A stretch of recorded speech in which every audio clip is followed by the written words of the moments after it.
Sheldon, come on up. Sheldon, come on up. Come on up. Up on the chair. Here. Up on the chair.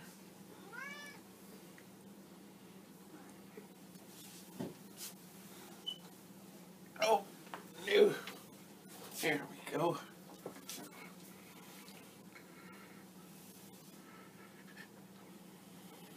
Hello. This is Mr. Sheldon. Sheldon hasn't been around to see us much lately. It's been the shy Penny who appears. Hello, Sheldon. We don't have anything to CAT scan today, Sheldon. Penny does the CAT scans anyway. Want to look around? Huh? What do you see? What do you see? Huh? Sheldon, say hello. There's Mr. Sheldon. If you're new, you won't know this, but Sheldon and his sister Penny, who's kind of a scaredy cat, were rescue cats from a farm. I'm not sure the whole story. Mother was killed or something or other, and the vet close to us ended up with a whole whack of kittens. Really too young to be distributed, but they nursed them on to health, and then little by little they found homes for them. Right, Sheldon? How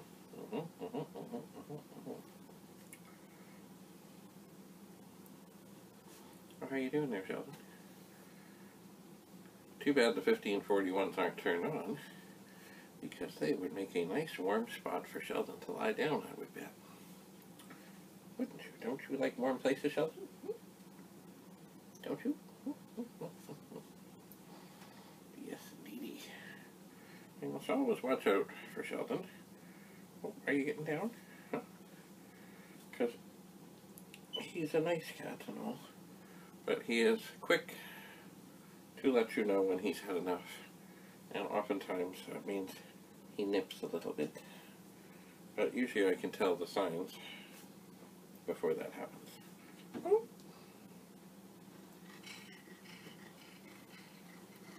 And poof, he was gone. You had enough there, Mr. Sheldon? Okay, Sheldon. So, I don't have anything right in front of me here to test or tinker with, but I want to tell you a story. Goes way back when my brother and I were attending Northern Secondary School and we first saw a pet computer. And I believe people were playing Space Invaders on it, which was of course intriguing. Anyway, that kind of got our interest going, and then there was kind of a club, but it was kind of an elitist thing, which, you know. Anyway, we found this teacher fellow. His name, Gord Mahaffey. And there weren't a whole lot of computers in the school, but there was some. So we kind of, you know, gravitated to him and them and started to learn a little bit. And it wasn't long before we decided that there was definitely a reason to think about getting one of these. So we looked around.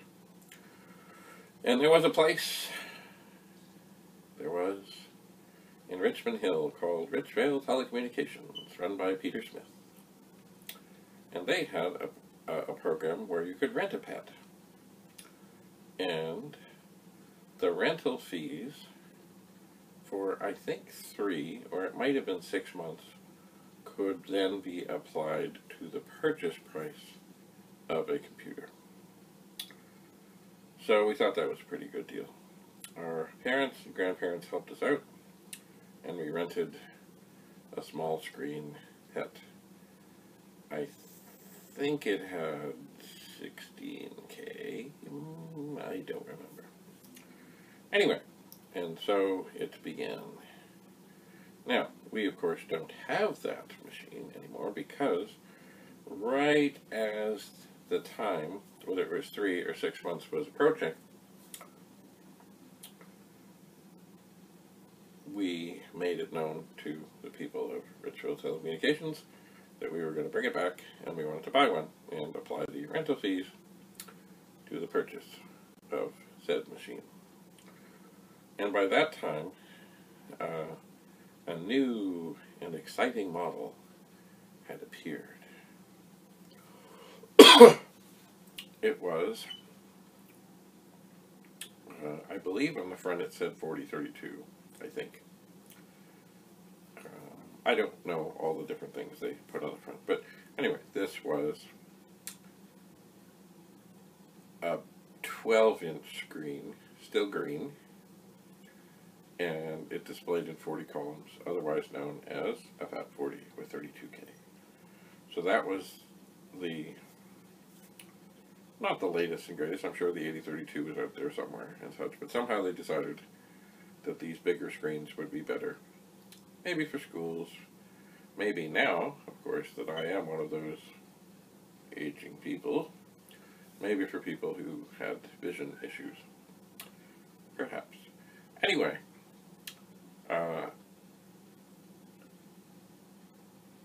I can't say they were thrilled to see us come to take advantage of their offer.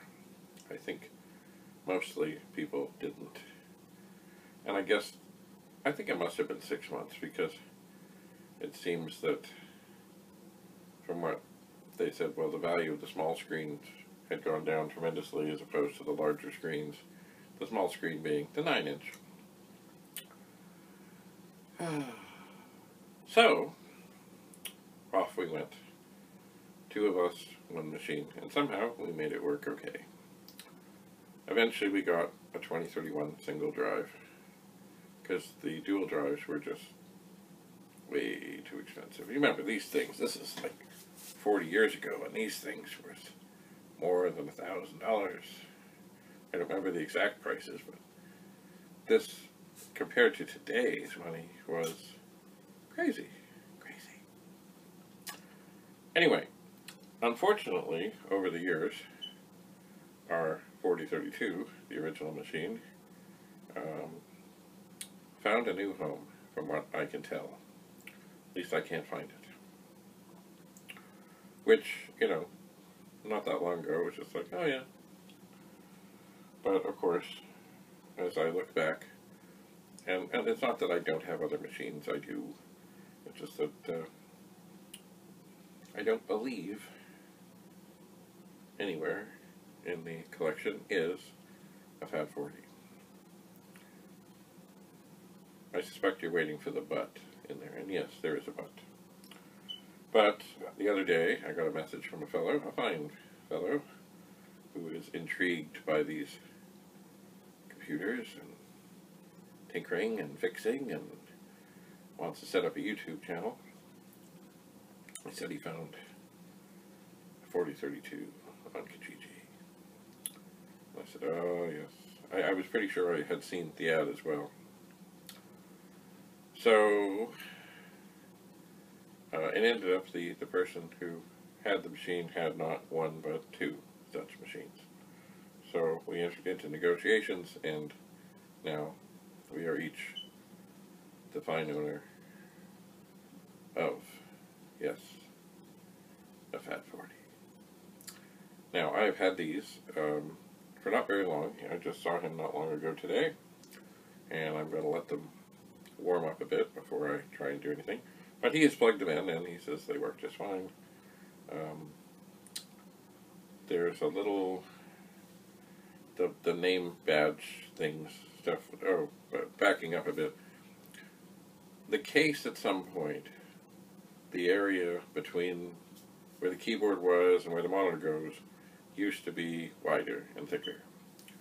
And at some point this got a little thinner, and I'm not sure why or how or whatever. Anyway, so the nameplates used to be sort of, I don't know, 1.5 inches, so I don't know, never measured. And then they changed it so this area was thinner, and so the stickers, which have always reminded me kind of industrial tape that you would put on a staircase to make sure that people didn't slip. Anyway, unfortunately they were more susceptible to bad things happening to them or just coming loose. So these things are not perfect, but the machines themselves are pretty fine. So I'm going to stop talking soon, and I'm going to let the machines warm up, and then we'll explore the magic of the Commodore 4032 Fat 40 PET and its big screen and its big characters. And how will we do that? Well, I haven't quite decided yet. I know I'm going to bring it in here once things have warmed up. And then, I don't know. I'll see what I do. So, stay tuned. It won't be a new episode.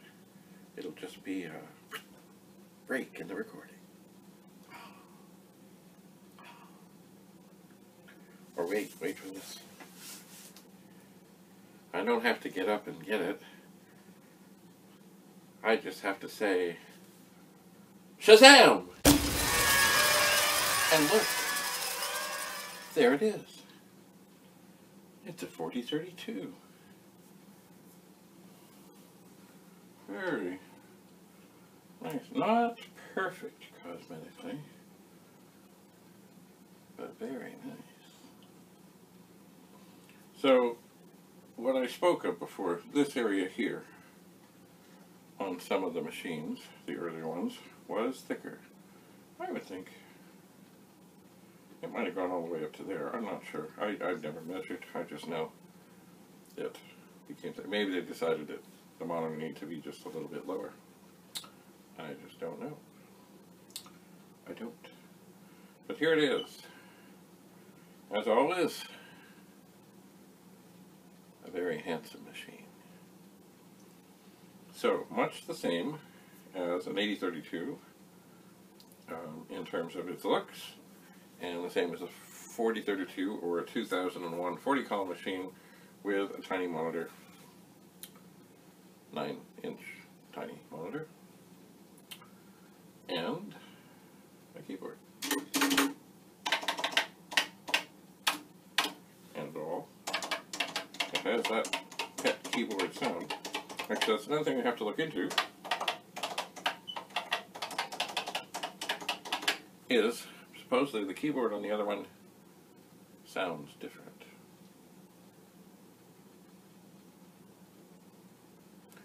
And, you know, over the years, different keyboards, or different keyboard manufacturers, or whatever, were used. So, indeed, some pets did have keyboards that did not sound like this, and that may not be a bad thing because these are loud. I remember, oh golly, 40 years ago, maybe only 39, I don't know, but my mother, Doris Bradley, who got involved with and became one of the maybe she was the office manager at Teapot. Chris Bennett was something else. Anyway, she became involved, and then she was using these. Anyway, one morning I was trying to sleep, and she came in and she needed to do something on my 4032. Now my mother, being of a different time and a different era, when typewriters were manual, you really had to smack the keys to get them down successfully, so they would make a good impression on the paper. So when you let her loose on something like this,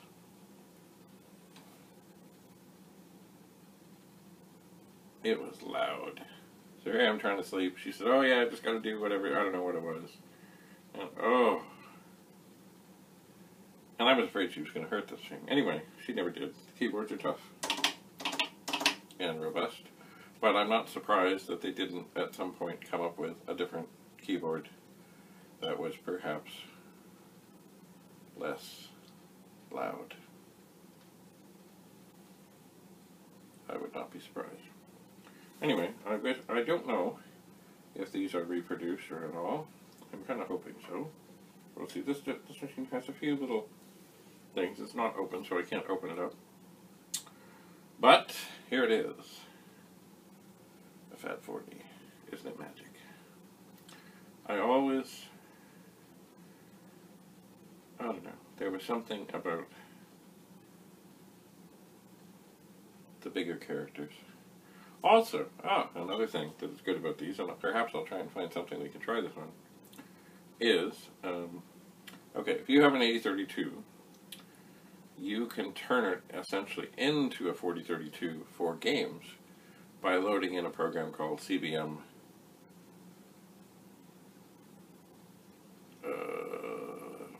CBM 4032 version. There are a couple of versions. And it would take and shrink the screen into the middle. So you could play a game. Because if you didn't and you loaded things in, you ended up with this half screen thing, and half the thing was over here and half the thing was over here, and it really wasn't. And that's all fine. That's all good. That's just dandy. But it was shrunk down. So it was kind of like working on the 9-inch monitor again. Maybe even smaller. But on the 4032 with the big screen, you didn't have to do that. Just load it up, run it, and away you go. On occasion, there may have been, depending how people scanned the keyboard, there may have been differences in what keys did what, and it sometimes took a little hunting around to find out what keys did what. It did. But, you know, it really didn't make much difference. Like, if oftentimes games would use the 4 and the 6 to go back and forth, and maybe the A key to fire, so you could sit and go.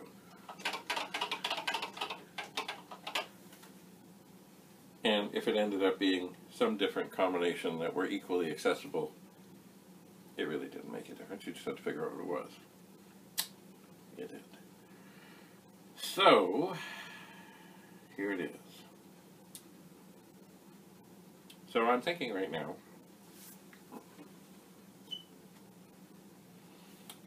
the machines have been inside for a while, but I don't think quite long enough.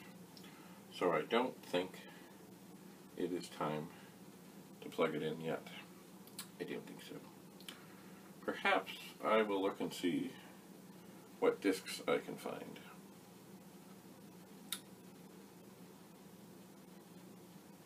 And we can see what's what. And I may try with this monitor, and over my shoulder is one of my still cameras that I have used once to show the screen. I may try and figure out how, and it's all about the angles. How I can work the machine with this may be tough. Yes. How I can work the machine and have the display of what's going on the machine going on up there so you can see it better while I can see what's going on here. The last time I did it, I had the camera pointing over this way, the pet was turned this way, and the display was up there. And that might not be bad. I figure if I'm just going to record what's going on the screen and not worry about any of this, then I could just find a way to get zeroed in on the screen. Maybe I will do that. I have not decided, but we shall see. Anyway, stay tuned. We will explore this and its sister, brother, sibling, cousin, 4032. We shall. We shall indeed. So, until we meet again, once this machine has attained room temperature in a good way, remember, heat is the enemy. But also, if something's been out in the cold, and then you bring it in, just like if it was really, really cold and you came inside in the winter, your glasses might fog up. there could be condensation. And I can't say I've ever seen a machine die of such things, but I certainly don't want to see a machine die of such things either. So, enough for now. Thank you for being here. Stay tuned for more episodes, more explorations, and hopefully no more smoke. No